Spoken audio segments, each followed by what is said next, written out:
सुरुवातीलाच एक महत्त्वाची बातमी। नाशिक महिला अत्याचार प्रकरणातला आरोपी अशोक खरात याचं शिर्डी कनेक्शन आता समोर आलेलं आहे। अशोक खरात उर्फ कॅप्टन खरात याचं शिर्डी कनेक्शन समोर आलेलं आहे। अशोक खरात आणि त्याच्या पत्नीच्या नावे शिर्डीमध्ये 4 एकराचा भूखंड असल्याचं आता समोर येत आहे। शिर्डीमधल्या प्राइम लोकेशनला कोट्यवधीचा भूखंड त्यानं घेतलेला होता असं देखील आता समोर येत आहे। या शिर्डी आणि कोपरगावच्या परिसरामध्ये मोठी संपत्ती जमवल्याची ही चर्चा आहे। शिर्डीमधील भूखंडावर त्यानं गहू पेरला होता। कॅप्टन अशोक खरातच्या नावे असलेल्या जमिनीची किंमत अंदाजे 50 कोटींपेक्षा अधिक आहे अशी देखील माहिती समोर येते। आरोपी कॅप्टन अशोक खरातच्या नावे असलेल्या जमिनीच्या या ठिकाणावरून आढावा घेतलेला आहे आमचे प्रतिनिधी कुणाल जमदाडे यांनी।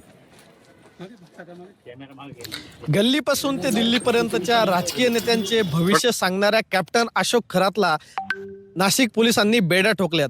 या अशोक खरातचे एक एक कारनामे आता बाहेर येऊ लागले आहेत।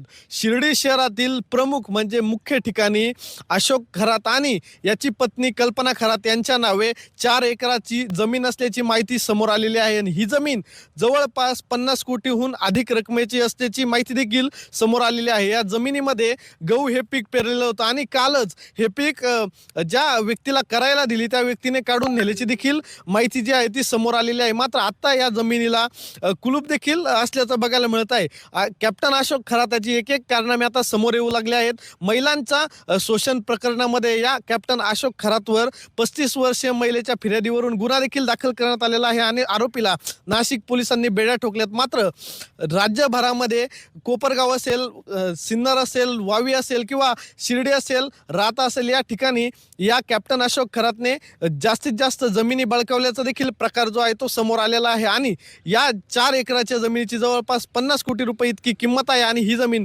शिर्डीतील एका पॉश ठिकाणी अशोक कुमार खरात याने घेतल्याचं चित्र समोर आलेलं आहे। आता या अशोक खरातवर काय कारवाई होते किंवा याने ज्या बळकावलेल्या जमिनी आहे, मोहमाया जमवलेले, या संपत्तीवर कारवाई होणार का याकडे सर्वांचं लक्ष लागलंय। कुणाल जमदाडे, जी24 तास, शिर्डी, अहिल्यानगर।